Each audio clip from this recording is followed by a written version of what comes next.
It's your boy, back with part 2, running into Vinnie Gorgeous at RAO's. Well, some things I feel I need to explain. People keep saying, stop explaining yourself, stop. Listen, I'm not saying anybody's name. No one's getting clicks on me. That's over with. I told you, they could beef with me. These guys are never going to see me. They're just cowards. I'm not worried about any of that. So I'm kind of thinking you follow the stories. So you just say, I always go back to the subject and I clear it up. So if you pay attention to the whole video, it all fits in. Okay? Why we called Blaze Mr. was because he can never remember anybody's name. He can know you for 20 years, he'd forget your name. And my whole point of telling you is that, I thought you would catch on, is the person that keeps referring to somebody in the Gambino family. Every time he refers to he refers to Blaze twice. And it's like, they don't even tell him what's going on in the Gambino family because he doesn't even remember nothing. He would always say in the club to the kid every week is getting him the coffee and getting him the cookies, and everybody knows his nickname is just, hey, mister, hey, mister, hey, mister.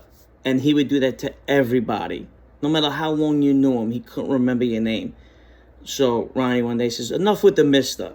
And he got his nickname Mister. That's how he got his name. And this is the da-da-da-da that wants to listen to the other da-da-da-da about things he goes over and he says to him, and he wants to validate it with that. That's what I used. And I'm not saying anybody else's name because they're not worth it. All I could tell you is anybody with a button that's in mod podcasting don't know what they're talking about. They're telling you about stories that happened 50, 60 years ago, and you can believe me, you can go pick up any encyclopedia and find them out, okay? So, we're in RAO's, having a great time. Met the owner, hanging out with his cousin, found out about where the recipes came from, got the whole bullshit thing down. Now, where we were standing, there was a little space. There was no table there, but a little space, but there wasn't enough room. So now, guys are coming down from the Bronx, Banano guys, Gambino guys were getting, because they just happened to know that we were in the neighborhood, you know, my crew from Ozone Park and Howard Beach, a crew that I was with, not my crew itself. And on top of all of this, you gotta remember, the kid in my crew, Al, he knows that he's gonna be acting captain soon. His father's about to do a 1 to 3. He's on our case, and he's the last one to go in because he had a bunch of stuff to get done medically, and they kept giving out on medical bonds. He already did his time. I did my time. I did his 1 to 3. I did my 6-5. 3 other guys did their 1 to 3s. I don't even know why, or if it was bail, or if it was still out on bail. All I know is he knows he's going to come back to cap. I don't know why we were all together, because we definitely, some of us weren't on parole, some of us were because we couldn't be together. Definitely couldn't be together. So eventually it's like, all right, we're piling up in RAO's bar. It's getting very small space. The customers are getting uncomfortable. The owner don't give a shit. He's walking around singing Frank Sinatra songs. It's a mockery. He's laughing, having a great time. It's just one of those nights. I had a few drinks, and I drove, because usually I drive. Nights like that, we usually have a car search, but not for a night like that. Meeting other wise guys. We started in the Bronx, like I said in the first video. So, we turn around, and we go to leave. Right, we told the guys we're going to meet them at their bar around the corner, which I told you they had a lesbian bar around the corner from RAO's in Harlem. And they were going to meet us there. So they walked out ahead. A couple other guys walked out ahead. Then in front of me is Al, another May guy, me, and the owner of RAO's cousin. We're in the back. They're in the front. Who's walking towards them, I have no idea where they parked while they were walking down, the block of RAO's, is Vinnie Gorgeous, acting boss of the Banana family, consigliere to the Lucchese family, and the underboss of the Genovese family. Never would you ever see 3, this must have been a major sit-down. This is what you're thinking. I see the 3 powerhouses coming. I don't know exactly who they are, but I see Vinny right away. Now, you have to understand something. During this time, this is where people don't give you modern day shit that's going on in this fucking life. Vinnie Gorgeous was fancying himself more of a dapper don than John Gotti. These were like the backroom talks.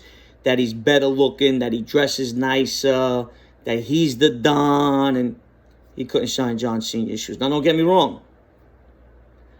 You hear about this guy in jail, 100%. He was above all of us in the box. Now, above the box, we were in the box. There's one shoe. It's one level, and there's different tiers. And we were all on different tiers. And then above us is another box in the building. That shoe is called the terrorist shoe. Okay? Now, you never leave your cell. You visit, you shower, you wreck. You never leave your cell. It's called a terrorist cell. This is the Southern District of the United States of America in New York City. So we called it, as I say, the 5 families in New York is the Madison Square Garden of Cosa Nostra. The Southern District in New York City is the Madison Square Garden of the world to put people on trial. El Chapo, everybody. The Lord Ward brothers were there. That movie with Nicolas Cage. Those 2 brothers were there. In the movie, it looks like they get away. They didn't. They were in the Southern District. They actually got transferred to the Eastern District. I don't know why, but they were in the Southern District. Everybody.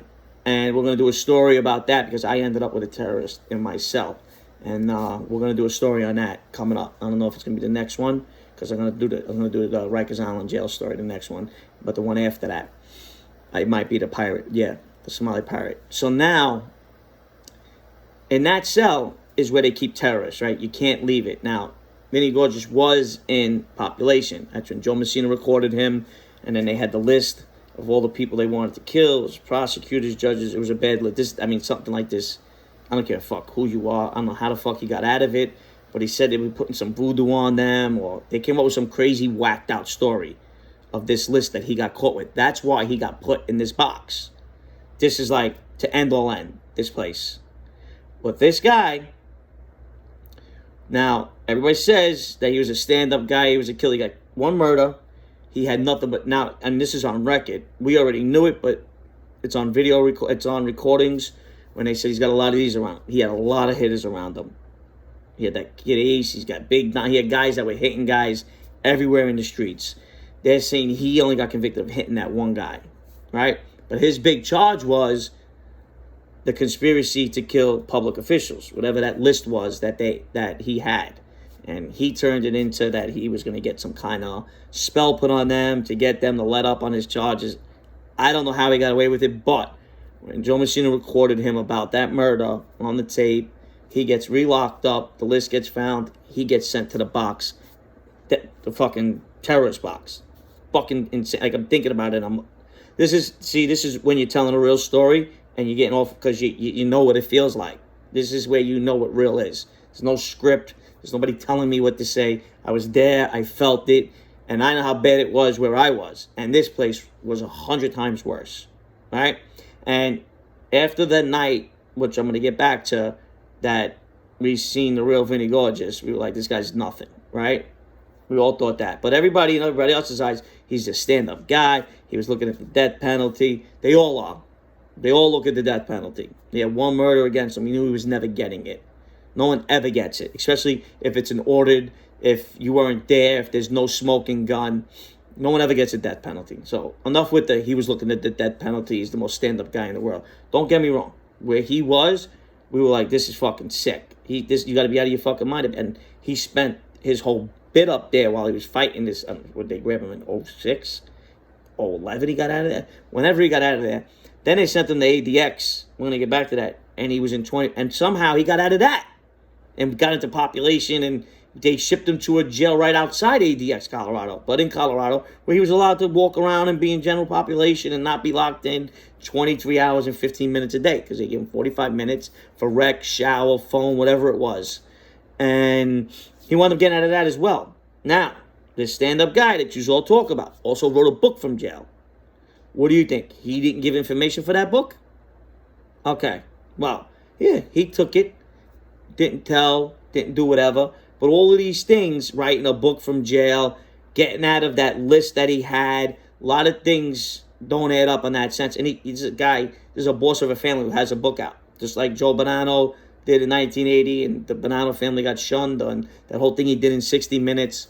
So, above us is the terrorist cells. Now, There's no family visits after that. You get no family visits. And even if you do get a family visit, there's a door that lifts in your cell, right? But it's not, you don't get a family. It's your lawyer visit. You don't even go down to the lawyer. That's it. You don't move. And when they move you, they red light the building. You get like and there's no movement whenever they moved Vinnie Gorgeous around the building. Okay? Just as they would do with any terrorist. This is how they were treating him. 100%. Don't know how any man survived what he survived in that box. But he's no John Gotti Sr., okay? So, he's above us in the terrorist box. We all know it. And he went in a couple of years before. Whatever it was. He's been in there years now. The same tan, this is no bullshit, because the COs talked about it, the hacks talked about it. The same tan that he went in with was the same tan 3-4 years later he was going to court with. They couldn't understand the guy looked like $1 million. They said his regiment this was going throughout the whole building. 2,000 push-ups, 2,000 sit-ups, 2,000 dips, 2,000 this. Everything was 2,000. He would do 2,000 a day. He was in sick shape. He never let it get to him. They'd open one door, he could take a shower, come back out, that door would close. They open up another door, he could sit through a window and talk to his visitor, which is really only your lawyer. And then that door would close. No human contact. No visits, not even with your lawyer. Still through a plate glass. And that's what the terrorist cell is. Your shower's in the cell. Everything's in the cell. And you don't do nothing. That's it. You just sit in that cell all day long and do nothing. He spent years in there. Yes, he did. He did. 100% insane. Came out. And if you don't know, besides him being, everybody thought he was crazy with the gun, he was crazy in other ways. You know, with the whole situation, he would bring a guy out with him with a girl, make the girl try to pick the guy up and see if the guy would go for it. He did all types of weird shit like that with guys in his crew. Narcissist, sociopath, you can put it all on him. He had that title. You knew all of this stuff. It was out in the open. He was crazy like that. So when he came out of the box after being locked in like that, he wasn't crazy from being in the box. He was already crazy. So people couldn't believe it. We got to see him one time, and it was by mistake. And the guy looked like $1 million. No lie. Tan, shape, ripped up. Yeah, I mean, there's nothing else to do. So you might as well 2,000 push-ups, 2,000 sit-ups. So you give the guy the props for that. But somehow a book got written while he was in jail. He gets out of the terrorist box. Knew he was never looking at the needle. That wasn't even on his mind. Gets the ADX, 23-hour, 15-minute lockdown. And I think it's 24. I think it's every other. It's 23.50. I don't know how exactly it works, where you can get out for 45. Because when we were in the box, we got out every other day after the first week to shave, shower, get everything done, work out, whatever we wanted to do for 45 minutes outside the cell. In another cell. It wasn't like we went to somewhere else. It's a small little spot in the security housing unit. So that's ADX. Nobody ever wants to end up there in Colorado. You hear about it. People talk about it. Chapo's going out of his mind. El Chapo his lawyer was putting in types of requests. I don't even know if he's still there or if they shipped him somewhere else, but he was complaining about the conditions, and this guy was living in a hole, okay? So that just goes to show you.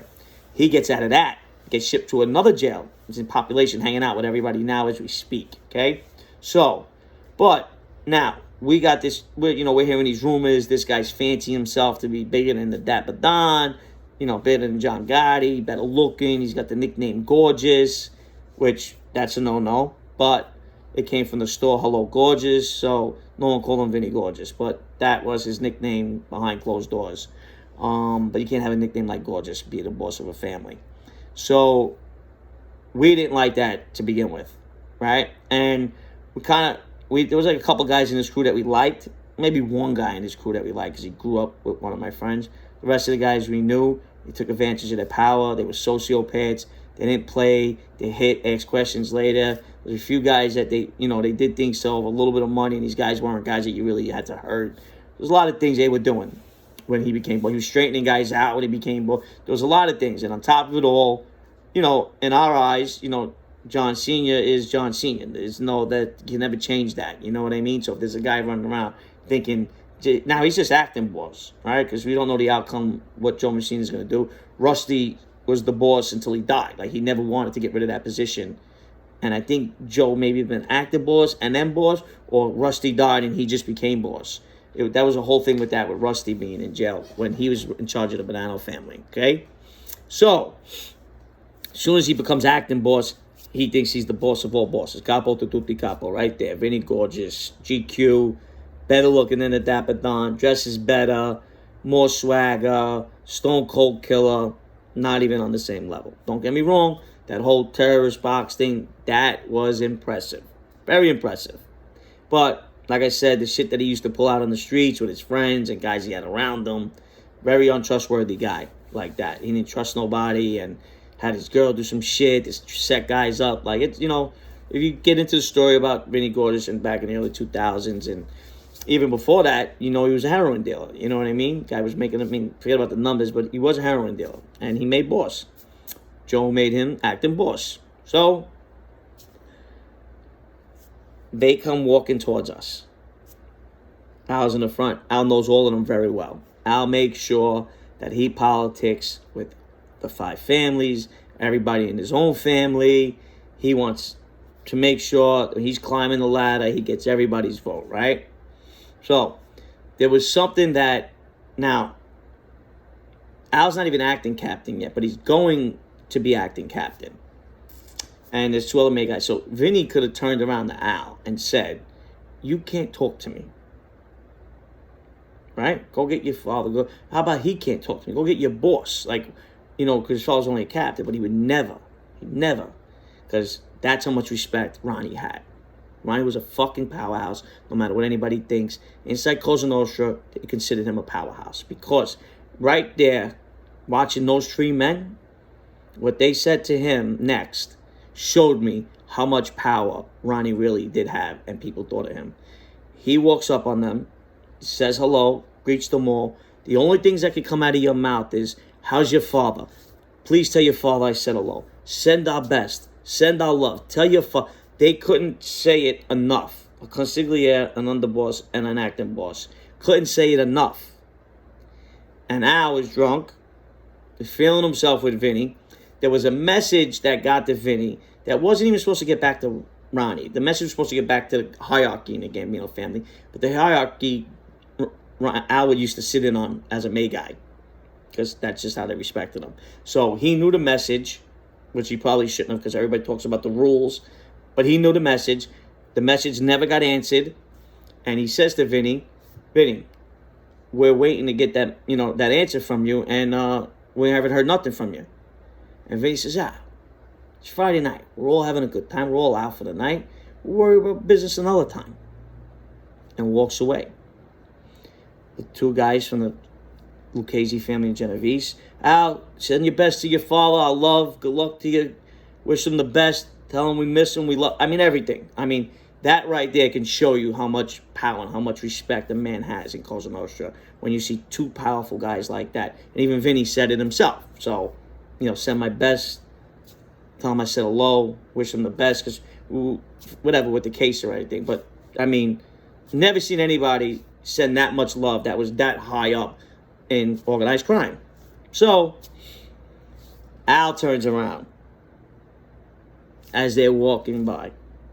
They're gone. Like, out of our reach a little bit. And as he turns, I'm behind him. So he comes right at me. I go, where you going? He goes, what are you fucking nuts? Is this guy fucking kidding me? And I'm like, oh my God.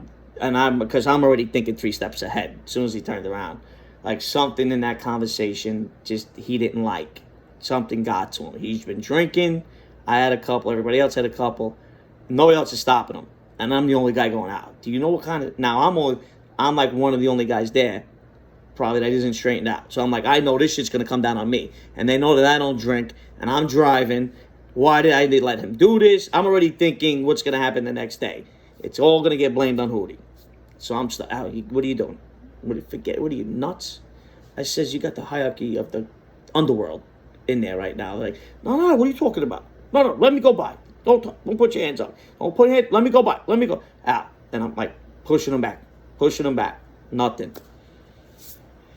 He flies down in the rails, and he's moving. And I'm looking at the 2 guys that were walking with my other friends in the crew, and I'm like, what are you doing? And they're like, what do you want us to do?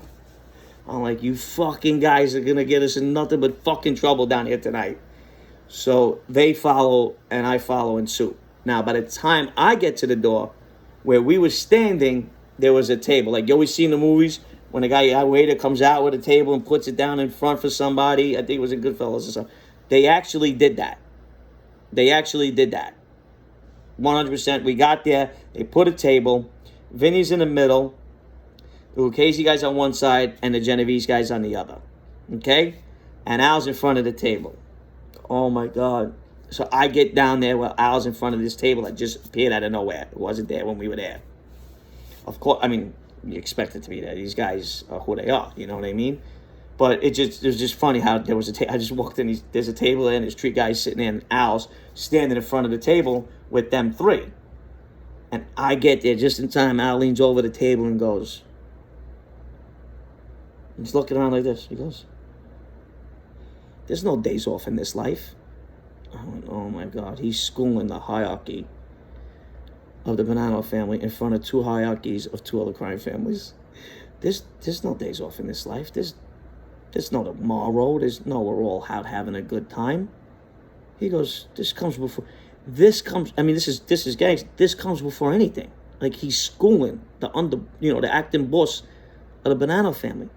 Where the guy from the Lucchese family, Genovese family, he was very old. The guy in the Genovese family, and the Lucchese family was up there too. And they got up and said, Al, have a good night. Enjoy your night. Send our best to your father, please. They were trying to de-escalate it by not saying nothing, but, send our regards to your father, like, you're out of line. Just go. This guy's a boss now. He's not a captain. He's a boss. And Al's telling him how the life's supposed to go. I didn't like it that he brushed him off on an answer that was probably nothing. They sent him probably, do you know if is this guy with you or is this guy with us? It was probably one of those things. And Vinnie Gorgeous didn't get around to it. But, of course, the Gaminos had a little bit of a hard on because this guy was fancying himself to be bigger than a Dapper Don. It's not going to happen. You know what I mean? When somebody was going to say something and it just happened to be Al. And not only did he say something, he put him in his place about Cosa Nostra. Because that is true. This thing comes before anything. And you don't got to be a dummy and you don't got to be a May guy to know that. You don't tell a guy, it's a Friday night, we're all out, we're having a good time, go enjoy your night, we'll worry about this another day. That gave Al, he plays chess just like a lot of us. That was his opening to get into Vinnie Gorgeous. And regardless how powerful that crew was, we were known for being a powerful crew. His father was a powerful. We were powerful. They didn't know, what kind of power it was. There was power everywhere, and we had we had a strong crew with us that night, and they were a little, but they were with us through it, afterwards. And I get in there just as he's saying that, and then the rest of them come behind me, and they're like, "Al, have a good night. Go out with your friends. Don't worry about it. Send our best to your father." And Vinny mumbled a few things, such as the fact of, "Are you kidding me? You really trying to do this in here right now?" To that. And I was like, yeah. There's no days off in this. And he kept repeating what is the truth. You brushed me off on something where you should have told him, you can't even talk to me. Go get your father or go get whoever that is allowed to talk to him. But he didn't. Out of respect for the guys maybe he was with, didn't want to be embarrassed that he actually said that, because it's just embarrassing when you say that. But I've heard a few powerhouses actually say it, and it didn't sound embarrassing. But he didn't. He let him get away with that. Maybe because he had a few drinks. I don't know. Everybody was just jealous. It was a good night, and maybe he didn't even know the answer. I don't know. But Al schooled them right then and right there in front of the Lucchese and the Genovese family. Now I know I'm already thinking about the mornings, the sit-downs. Who's got to get it? The guy that's not made. Everybody else is made. It's got to be me. I didn't stop him. I was driving him. She shouldn't have drank that much. Why did we? It was going to come down to which I even knew. Why were we even in Rayos? That's not where we're supposed to be. We shouldn't have been uptown. We're downtown guys. It would have been a whole... there's a million things that are going on in my mind right now, because a lot of these guys don't know that's how it goes. The guy who isn't made is the guy that's going to get clipped over this. I promise you, if the rules were the rules, that's the way it goes, right? I didn't stop him. I should have been watching him. I've been told 1,000 times I should have been watching him. 1,000 times. I mean, this guy, when we go out. Because I was the guy that never drank, and I always drove on the occasions that we could have a driver and they could know where we were. This night, nobody could because it was a meeting, like I said, for guys getting introduced as friends in the life. And that's all I'm thinking about is tomorrow. Forget about this. We're going to get him out of there because they're finally getting him out of there. He's finally going. He's happy because he feels like he abused Vinnie Gorgeous. And he turns around and he says, and I remember these words. You can say anything you want about this guy. He's shelved. He's a punk. He's this. He's that. He abused Vinnie Gorgeous in front of Lucchese and Genevieve's family in RAO's where everybody was watching, and turned around for everybody to hear and says, the next time somebody compares this guy to Senior, we're going to hit him with a fucking baseball bat. And we walked out. Right out of RAO's. And tomorrow, I'll give you the third part and what happens that rest of the night to the next morning and everything else. But remember those words because that's exactly what he said. The next time somebody compares this guy to Senior, we're going to hit him with a baseball bat. Just like that. One of the greatest lines ever said by this guy, who a lot of people, abuse and say things about. Yeah, and I do the same thing. But he stood his ground that night, and he was 100% right. He was out of line. He shouldn't even have been talking to an acting boss in front of a conciliator, in front of another underboss. It should have never happened. But they let it happen, and what he said, he was 100% right.